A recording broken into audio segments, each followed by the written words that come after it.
Pillars of society, African women before colonialism. Before the arrival of colonizers, African societies flourished. Women were not relegated to the shadows. They were leaders, entrepreneurs, and custodians of knowledge.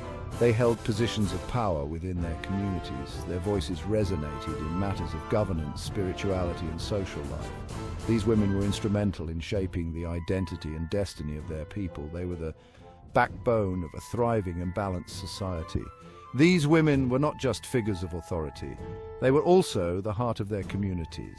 They nurtured families, preserved traditions, and ensured the well-being of all. Their wisdom, passed down through generations, ensured the continuity of culture and heritage. Their influence permeated every aspect of life, creating a harmonious and prosperous existence. Order and balance, the foundation of pre-colonial life. Pre-colonial Africa was not a monolith. It was a tapestry of diverse cultures, each with its own unique customs and traditions. However, there was a common thread that ran through these societies: a deep respect for order and balance. This principle was reflected in every aspect of life, from governance and justice to family and community. This emphasis on balance extended to the relationship between men and women. It was not a competition for dominance. It was a partnership built on mutual respect and understanding.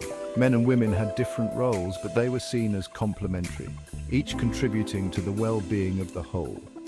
This equilibrium ensured the stability and prosperity of pre-colonial African society. The disruption: Arab and European invasions. The arrival of Arab and European invaders marked a turning point in African history. These outsiders, driven by greed and a sense of superiority, sought to exploit Africa's resources and people. They came bearing promises of trade and progress, but their true intentions were far more sinister. Weaponry and ruthless tactics subjugated African societies.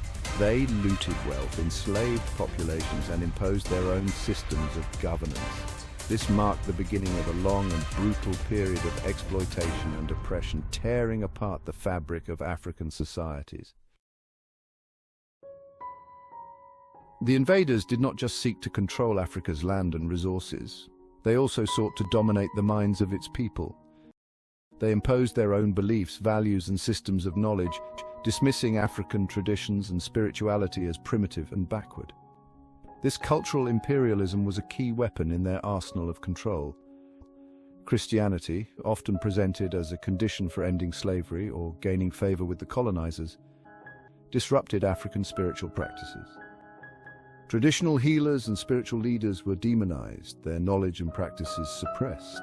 This forced assimilation aimed to erase African identity and replace it with a Western mold. The impact of colonialism on African women was particularly profound. Once revered as leaders and equals, they were relegated to second-class citizens in their own land. The invaders, with their patriarchal views, saw women as inferior, fit only for domestic roles. This undermined the status of women and disrupted the balance that had existed in pre-colonial societies. The economic opportunities created by the colonial system largely excluded African women. They were denied access to education and relegated to low-paying jobs. This economic marginalization further entrenched their subordinate position in society, leaving them vulnerable and voiceless. Even after the formal end of colonial rule, the legacy of exploitation continued. Many African leaders, installed or supported by Western powers, served as puppets for their former colonizers. They prioritized the interests of foreign corporations and governments over the needs of their own people, perpetuating the cycle of dependency and underdevelopment. These leaders often adopted the same oppressive tactics as their colonial predecessors, silencing dissent and enriching themselves at the expense of the masses. They turned a blind eye to corruption, human rights abuses, and the widening gap between the rich and poor.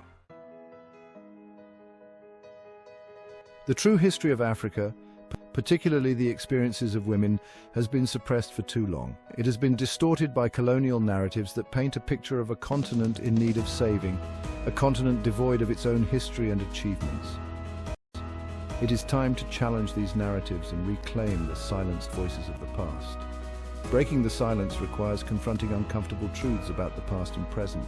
It requires acknowledging the complicity of some African leaders in perpetuating colonial systems of oppression. It requires demanding accountability from those who continue to exploit Africa's resources and people.